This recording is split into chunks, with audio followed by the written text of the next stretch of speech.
up for me like crazy, and like she be speaking for me. And like when a man stand up for you, that's great, but when a female stand up for me, that means the world to me. So I want to give y'all a little bit of her story. All right, I want to give y'all, I want to rewind it, because I feel like my success impact y'all so fast that I don't think that y'all was with me in the 2014s, 2015s and everything. And let me tell you how Cardi B got started, right?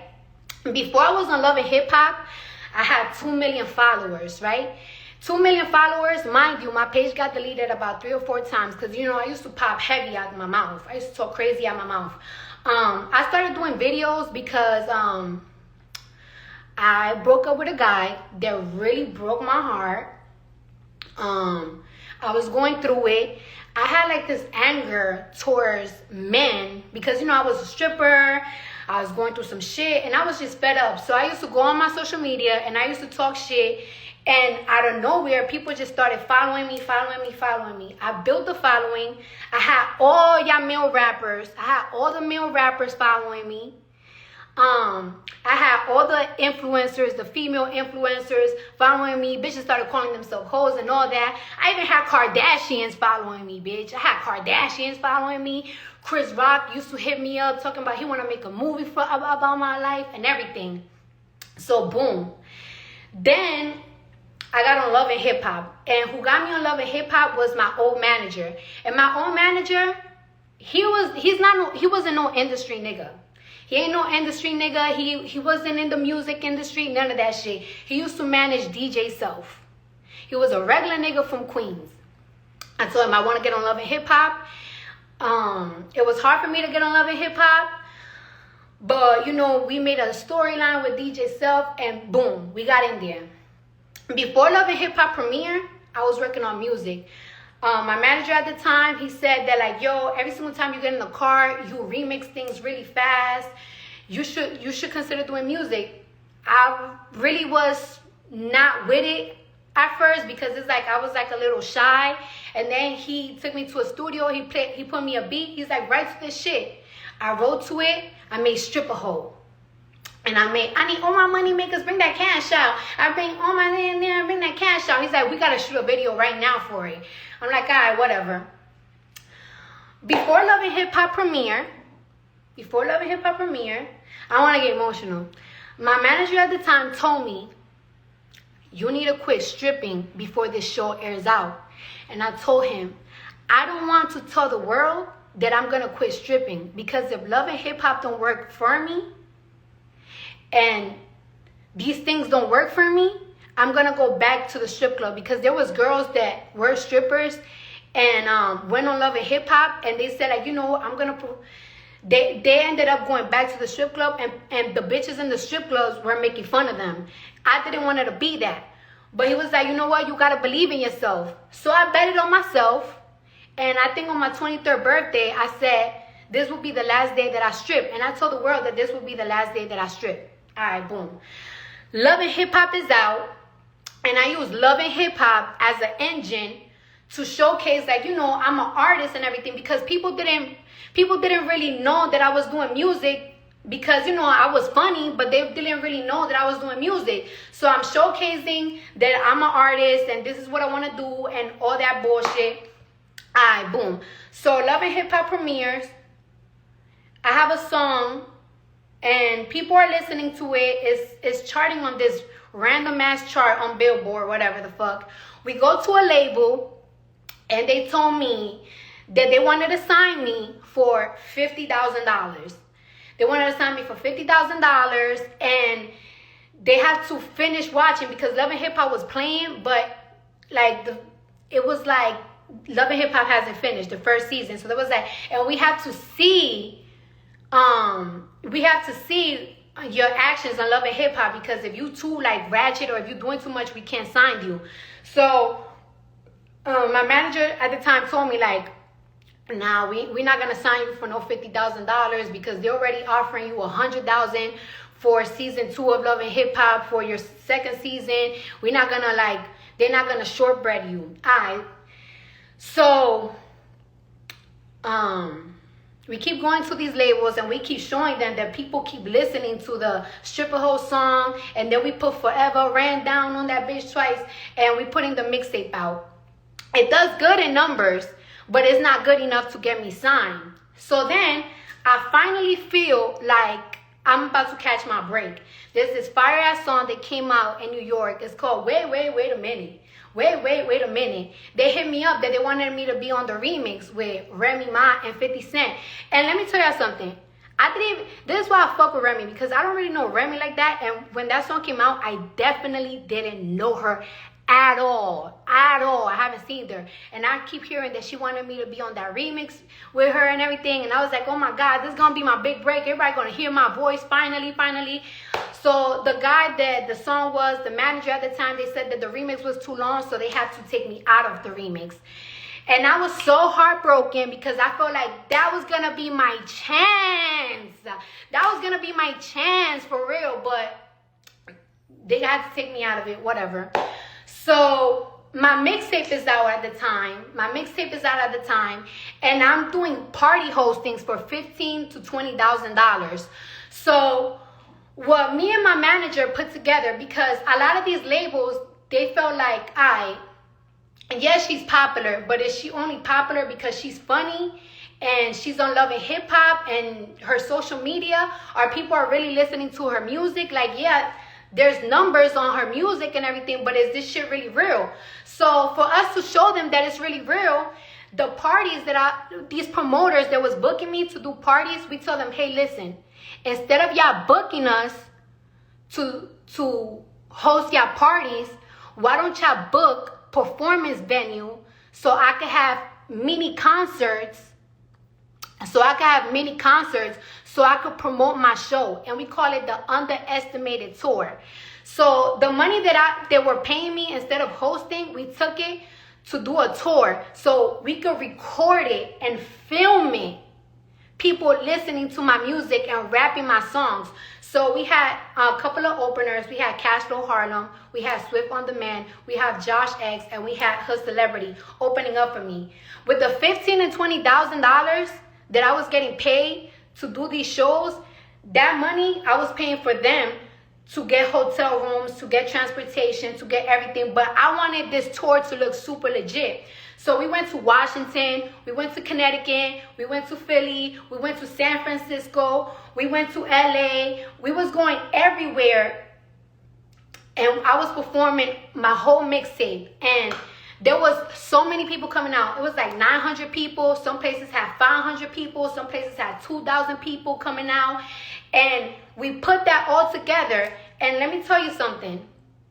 When we put that all together, a couple of months ago, they wanted to sign me for $50,000, right? In a span of like 8 to 9 months, when we put all of that together, and we showed the labels that this shit was real, that we was going to every state and everybody was rapping my music, talking about ran down on that bitch twice. I pull up, like, what's up? Everything on fleek. They saw that and they saw that shit's not a gimmick. This ain't no social media shit. From state to state, people was rapping my fucking mixtapes. So I went from motherfuckers was trying to sign me for $50,000. Then it went to $500,000, and then boom, Atlantic signed me for, I think, 1.2 million. Whatever. Now I'm signed to Atlantic, and I feel like, oh, as soon as I sign to Atlantic, things are gonna like go crazy for me. I have to hustle again. Atlantic was trying to get some of the artists on their label to do a feature with me. Guess what? Nobody wanted to do a feature with me. Nobody. Niggas was like, yeah, let me get her number. And I was like, nah, don't give niggas my personal numbers, because I was already a stripper. You know, I've been a stripper, so I feel like if somebody asking you like, hey, would you do a song with Cardi, but you want my direct number, I feel like you trying to fuck me, and I was not with it. I met my husband. I talked to him. I showed him my music and everything. He loved it, and he was the first person in the industry to do a feature with me. My husband. He believed in me from the beginning.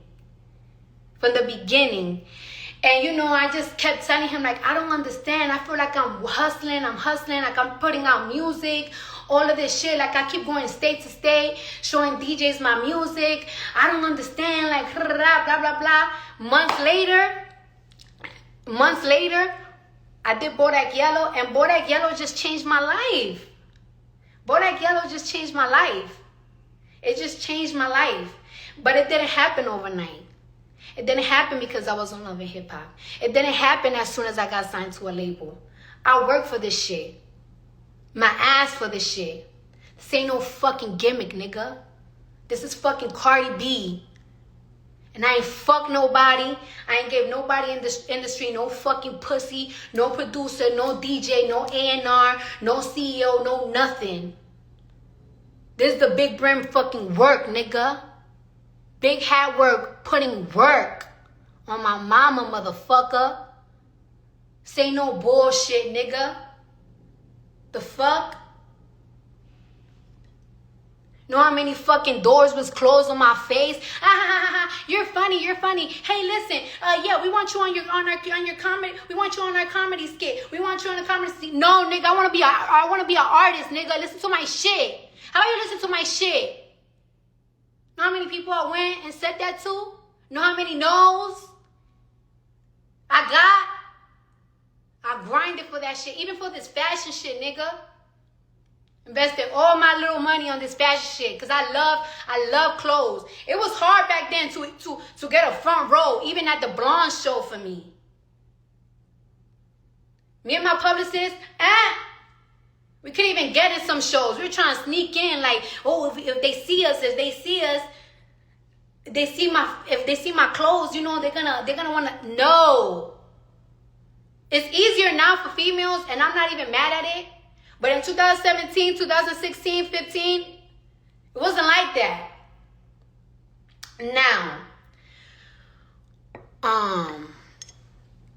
what I want to say though, too, right? When it comes to other female rappers' success that are happening now and everything, some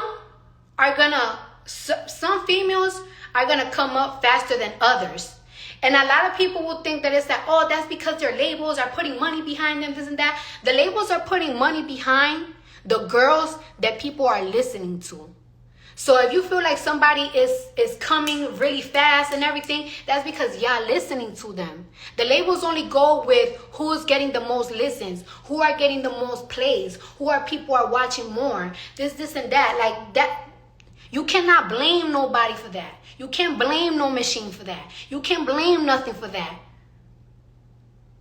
Labels are only gonna put money on people, on artists that people are listening to. And you can't hate on that. You just can't. That's why you can't hate on nobody else's come up. Because everybody going to be like, the label's putting more money on this. The label's putting money on that. The labels is going to put money on they do analytics. Whoever the people are listening to, they're going to put the money behind it. So you can't hate on it.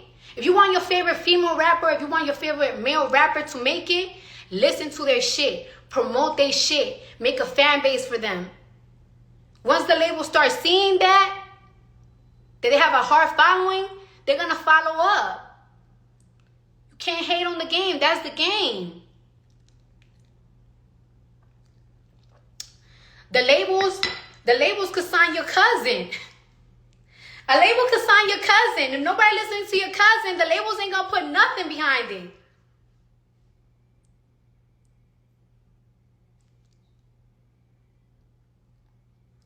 A label could sign your little cousin right now. Dookie Bookie. They could sign him right now.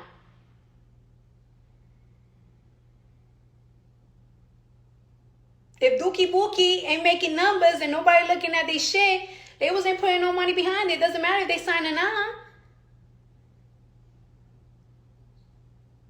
So if you wonder why some female artists or male rappers are getting more attention than others, it's because y'all giving them the attention.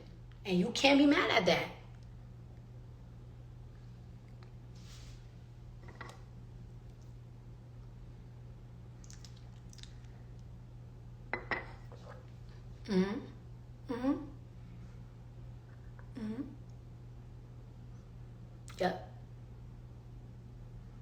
Yep. Well, I'm glad I gave you a little bit of her story. This is my story. One day I'm going to get a little bit more in depth. But I just wanted to remind y'all. You know what I'm saying? I just wanted to remind y'all. Cousin! Kidda, you gotta listen to my single. You gotta come listen to my single. I know I've been fronting, but my mind been going fucking crazy, bitch, because you know I be everywhere. But you gotta come listen. Oh, shit. So about this album. This album is coming, okay? But I talk to y'all later.